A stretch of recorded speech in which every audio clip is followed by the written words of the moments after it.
केंद्र सरकारनं केरळमधील 48 मार्गांवर सी प्लेन उतरवण्याची परवानगी दिली असल्याची माहिती केरळचे पर्यटन मंत्री मोहम्मद रियास यांनी दिली आहे। India one air maritime energy heli air services private limited, Pawan house limited आणि स्पाइसजेट एअरलाइन्सला परवानगी देण्यात आली आहे। याच पार्श्वभूमीवर कोची ते इडुक्की जिल्ह्यातील माट्टुपेटीत सी प्लेनचं चाचणी उड्डाण करण्यात आलं। या सेवेअंतर्गत 9, 15, 17, 20 आणि 30 प्रवासी क्षमतेची विमानं संचालित करण्यात येणार आहेत। या सेवेमुळे राज्यातील 4 आंतरराष्ट्रीय विमानतळांवर अंतर देखील कमी होणार आहे।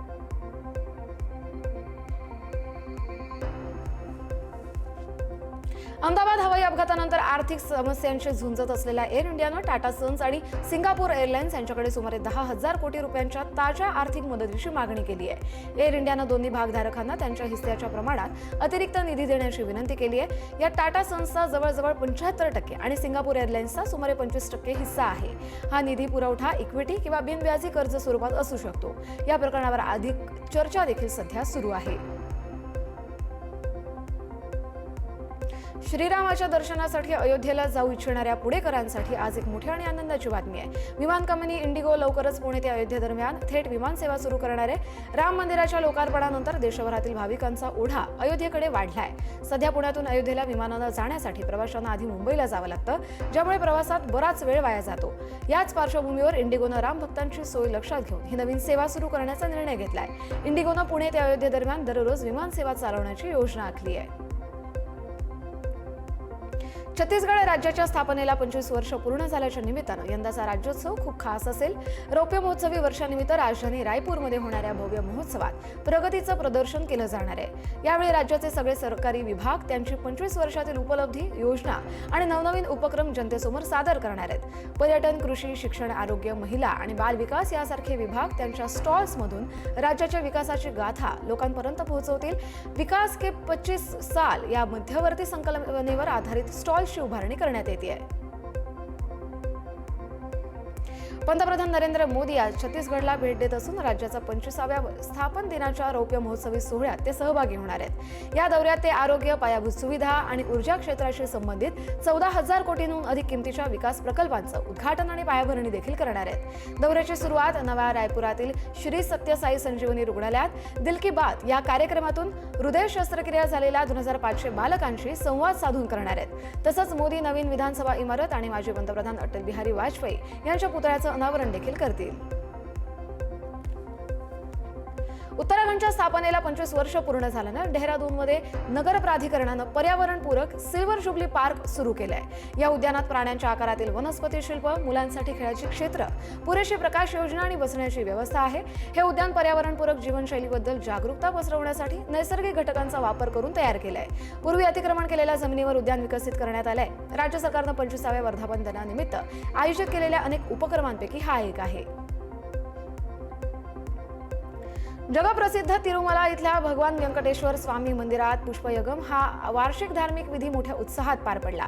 श्रीवारी ब्रह्मोत्सवामध्ये झालेल्या कोणत्याही अनावधानानं झालेल्या चुकांचं प्रायश्चित्त घेण्यासाठी हा विधी केला जातो। या विशेष पूजेसाठी तब्बल 9 टन फुलांचा वापर करण्यात आलाय। यात 16 प्रकारची फुलं आणि 6 प्रकारच्या पानांचा समावेश होता, ज्यात गुलाब, जाई, कमळ आणि झेंडू यांचा प्रामुख्यानं समावेश होता। या फुलांनी मंदिर परिसर रंगीबेरंगी आणि सुगंधित देखील झाला होता। आंध्र प्रदेशमध्ये श्रीकाकुलम जिल्ह्यातील काशीबुग्गा इथल्या व्यंकटेश्वर स्वामी मंदिरात एकादशी निमित्त झालेल्या दर्शनासाठी मोठी गर्दी उसळली। मात्र अचानक झालेल्या धक्काबुक्कीमुळे चेंगराचेंगरी झाली। या दुर्घटनेत 9 भाविकांचा मृत्यू झाला असून अनेक जण जखमी झाल्याचीही माहिती आहे। प्रवेशद्वाराजवळ शिर्डी मार्गे वर जाताना गोंधळ उडाल्यानं अनेक जण एकमेकांवर कोसळले। स्थानिक प्रशासन आणि पोलिसांनी तात्काळ घटनास्थळी पोहोचून बचावकार्य सुरू केलं। जखमींना रुग्णालयात हलवण्यात आलं असून मृतांचा आकडा वाढण्याची भीती व्यक्त केली जाते। 2025 मध्ये हवामान बदलाच्या संकटाचा सामना करण्यासाठी ज्यांनी उल्लेखनीय काम केलं अशा जगभरातील प्रभावशाली व्यक्तींचा समावेश सुप्रसिद्ध मासिक टाइमनं त्यांच्या यादीमध्ये केलाय। टाइम 100 क्लायमेट या नावानं जाहीर केलेल्या यादीत भारतातील सोनम वांगचुक यांचाही समावेश करण्यात आलाय। सोनम वांगचुक यांनी परंपरेला विज्ञानाची जोड देत हिमालयाच्या उंच पर्वतरांगांमध्ये आईस स्तूप या अद्भुत नवकल्पनेद्वारे जलसंकटावर उपाय शोधला आणि याचीच दखल टाइम्सनं घेतली आहे। एनडीआरएफ दलाकडून लडाखच्या कारगिलमध्ये रासायनिक, जैविक, रेडिओलॉजिकल आणि अण्वस्त्र आपत्कालीन परिस्थितीवर जिल्हास्तरीय मॉकड्रिलचं आयोजन करण्यात आलं होतं. कारगिल जिल्हा प्रशासन, DDMA, UTDRF, लडाख पोलीस आणि स्वयंसेवी संस्थांच्या सहकार्यानं हे मॉकड्रिल पार पडलं. शालेय विद्यार्थ्यांनी देखील यात भाग घेतला. PPDU, jack, angle cutter, hydraulic pump आणि लिफ्टर यासारख्या उपकरणांचा वापर यावेळी समजावून सांगण्यात आला. सुप्रीम कोर्टानं भटक्या कुत्र्यांच्या प्रकरणात सगळी राज्य आणि केंद्रशासित प्रदेशांच्या मुख्य सचिवांना 3 नोव्हेंबरला प्रत्यक्ष हजर राहण्याचे आदेश दिलेत. कोर्टाच्या 22 ऑगस्टच्या आदेशाचं पालन न झाल्यानं कोर्टानं नाराजीही व्यक्त केली आहे. पश्चिम बंगाल आणि तेलंगणा वगळता कोणत्याही राज्यानं किंवा केंद्रशासित प्रदेशानं अनुपालन परत दाखल केलेली नाहीये. कोर्टानं अॅनिमल बर्थ कंट्रोल नियमांबाबत माहिती देखील मागवली होती. दिल्लीत बिघडत्या हवेच्या गुणवत्तेला आळा घालण्यासाठी एअर क्वालिटी मॅनेजमेंट कमिशननं महत्त्वाचा निर्णय घेतलाय.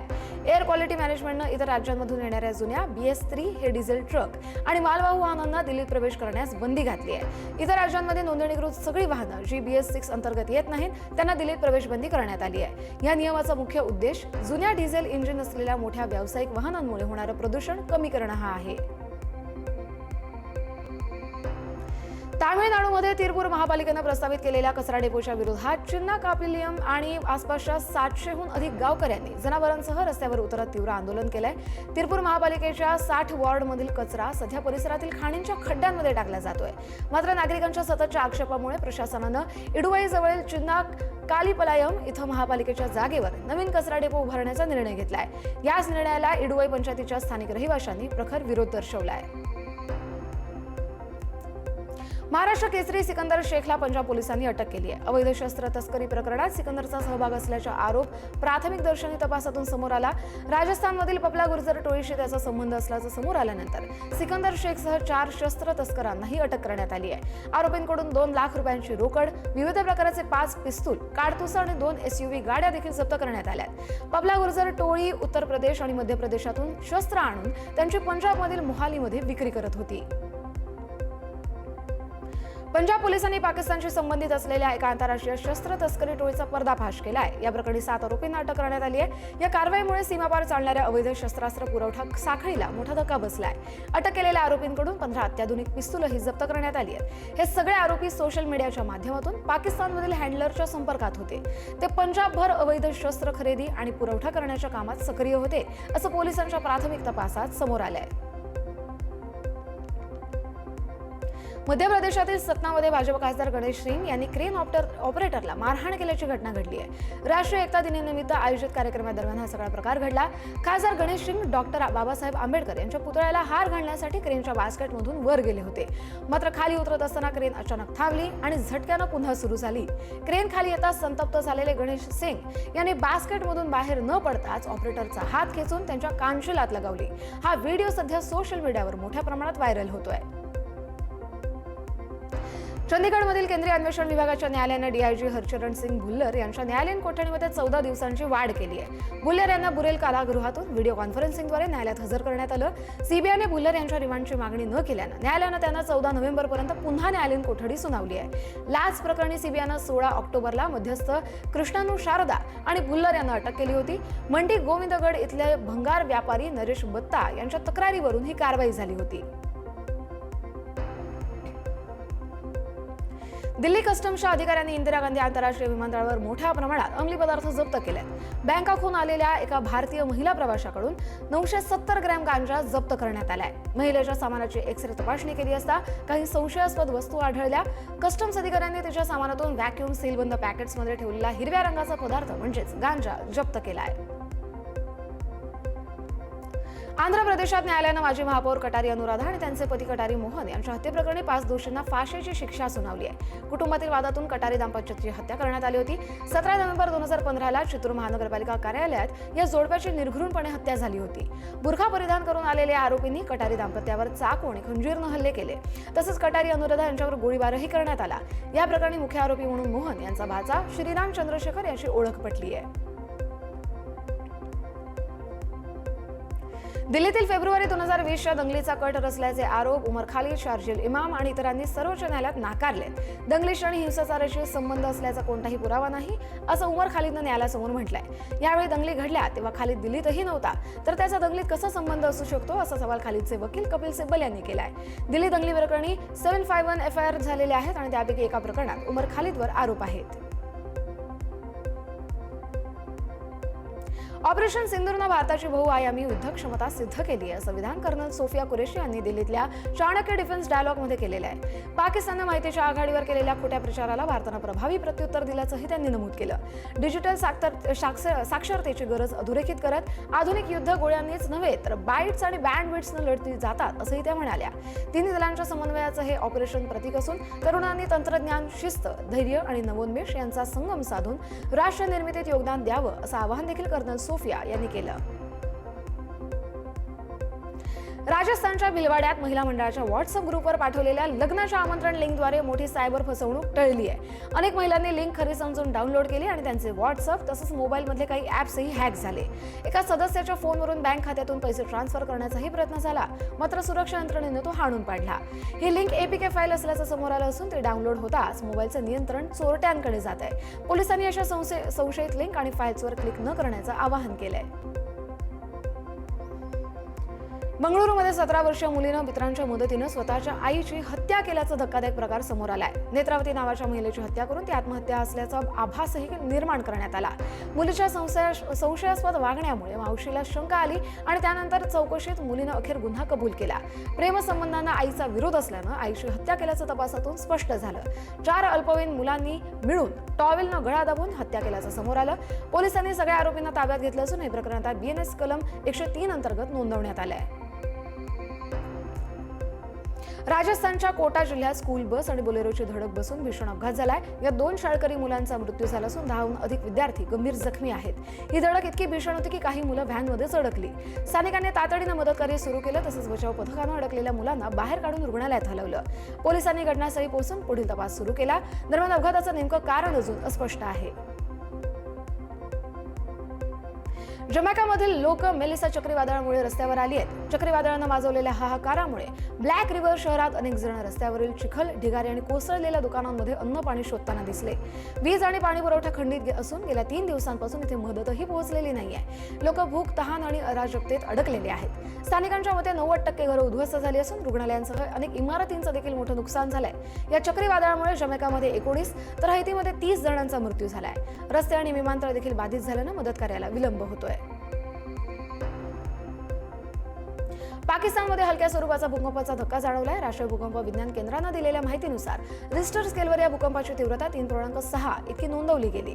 भूकंप 160 किलोमीटर खोलीवर झाला असून केंद्रबिंदूची नेमकी माहिती अद्याप दिलेली नाहीये. सुदैवाने भूकंपाची तीव्रता कमी असल्यानं कोणत्याही प्रकारची मोठी हानी किंवा जीवितहानी झाल्याचं वृत्त नाहीये.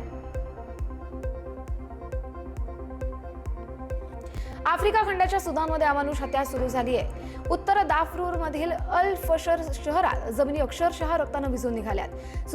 सुदानमध्ये झालेल्या नरसंहाराची दृश्य अंतराळातूनही टिपण्यात आली आहेत. सुदानमधील उत्तर दारफूर राज्याच्या राजधानीत भयंकर परिस्थिती निर्माण झाली आहे. सुदानमध्ये 1500च्या आसपास नागरिकांची निर्घृण हत्या करण्यात आली आहे. शहरातील सामान्य नागरिकांना बंदिस्त करण्यात आले. बंडखोरांनी नागरिकांचे सगळे रस्तेही बंद केलेत. सुदान देशावर वर्चस्व मिळवण्याच्या हेतूनं RSF सुदान सैन्याशी लढतंय. जवळपास काही दिवसांपासून सुरू असलेल्या हत्यांच्या साखळीची माहिती अल जझीरानं समोर आणली आहे. कॅरिबियन समुद्रातील जहाजांवर अमेरिकेनं केलेल्या हल्ल्यांवर संयुक्त राष्ट्र मानवाधिकार आयोगानं अमेरिकेला कडक शब्दात फटकारलंय. UNHRCनं ही कारवाई बेकायदेशीर ठरवत आंतरराष्ट्रीय मानवाधिकार कायद्याचं उल्लंघन झाल्याचा आरोप केलाय. गेल्या महिन्यात अमेरिकेनं 22 जहाजांवर हल्ले केले असून 60 जणांचा मृत्यू झालाय. अमेरिका यामागे व्हेनेझुएलातून होणाऱ्या अंमली पदार्थ तस्करीचा दावा करत असतानाच UNHRCनं या हल्ल्यांची सखोल चौकशी आणि तात्काळ थांबवण्याची मागणी केली आहे. दरम्यान राष्ट्राध्यक्ष डोनाल्ड ट्रम्प यांनी ही कारवाई देशाच्या सुरक्षेसाठी आवश्यक असल्याचं म्हटलंय. H-1B व्हिसावरून अमेरिका भारत पुन्हा चर्चेत आलाय. ट्रम्प सरकारनं अमेरिकन कंपन्यांवर H-1B व्हिसाचा मोठ्या प्रमाणात गैरवापर केल्याचा गंभीर आरोप केलाय. लेबर डिपार्टमेंटनं प्रसिद्ध केलेल्या व्हिडिओनुसार विदेशी कामगारांना कमी पगारावर नोकऱ्या देऊन अमेरिकन तरुणांचं अमेरिकन ड्रीम हिरावण्यात आलंय. यामध्ये भारतावरही आरोप करण्यात आले. प्रोजेक्ट फायरवॉल अंतर्गत गैरप्रकारांची चौकशी सुरू असून कंपन्यांना मोठा दंड बसू शकतो. दरम्यान H-1B व्हिसाची फी तब्बल 88 लाखांपर्यंत वाढवल्यानं भारतीयांना देखील मोठा फटका बसतोय. कॅनडाचे पंतप्रधान मार्क कार्नी यांनी ट्रम्प यांची औपचारिक माफी मागितल्यानंतर अमेरिका कॅनडा व्यापार तणाव वाढलाय. ओंटारिओ सरकारनं टॅरिफ विरोधी जाहिरात तयार करताना माजी राष्ट्राध्यक्ष रोनाल्ड रेगन यांच्या भाषणाचा वापर केला होता. ही जाहिरात वर्ल्ड सिरीज दरम्यान दाखवली गेल्याने ट्रम्प संतापले आणि कॅनेडियन वस्तूंवरील करात अतिरिक्त 10% वाढ जाहीर केली, ज्यामुळे आधीचा 25% टॅरिफ आता 45% इतका झालाय. ट्रम्प यांनी या जाहिरातीला खोटी माहिती असं म्हटलं असून व्यापार चर्चा लगेच सुरू होणार नसल्याचं स्पष्ट केलंय. दरम्यान कॅनडा सरकारनं जाहिरात मागे घेण्याचे निर्देश दिलेत.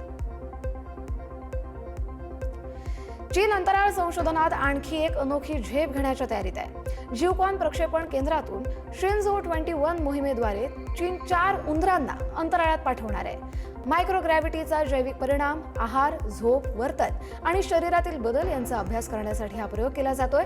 2 नर आणि 2 मादी उंदीर 5 ते 7 दिवस अंतराळात राहणार असून त्यांना शिन्झो-20 द्वारे परत आणलं जाणार आहे. या मोहिमेचं नेतृत्व अनुभवी अंतराळवीर झांग लू हे करणार आहेत. हे संशोधन भविष्यातील मानवाच्या दीर्घ अंतराळ प्रवासासाठी महत्त्वाचा टप्पा मानला जातोय. टांझानियामध्ये उसळलेल्या हिंसक निदर्शनांमध्ये 3 दिवसात सुमारे 700 लोक मारले गेले असल्याचा दावा विरोधी पक्ष चाडीमानं केलाय. सध्या दार एस सलाममध्ये मृत्यूचा आकडा जवळपास 350 वर गेलाय, तर मवांसामध्ये 200हून अधिक जणांचा मृत्यू झालाय. देशातील इतर ठिकाणांची आकडेवारी जोडल्यास एकूण 700 लोकांचा मृत्यू झालाय, अशी माहिती चाडीमाचे प्रवक्ते जानेक किटोरको यांनी दिली आहे. सत्ताधारी पक्षाच्या बाजूने झुकलेल्या निवडणुकीच्या निकालानंतर हे हिंसक निदर्शनं सुरू झाली. निदर्शकांनी पोस्टर्स फाडत पोलीस ठाण्यांवर हल्ले केले, तसंच सुरक्षा दलांशी देखील संघर्ष केला.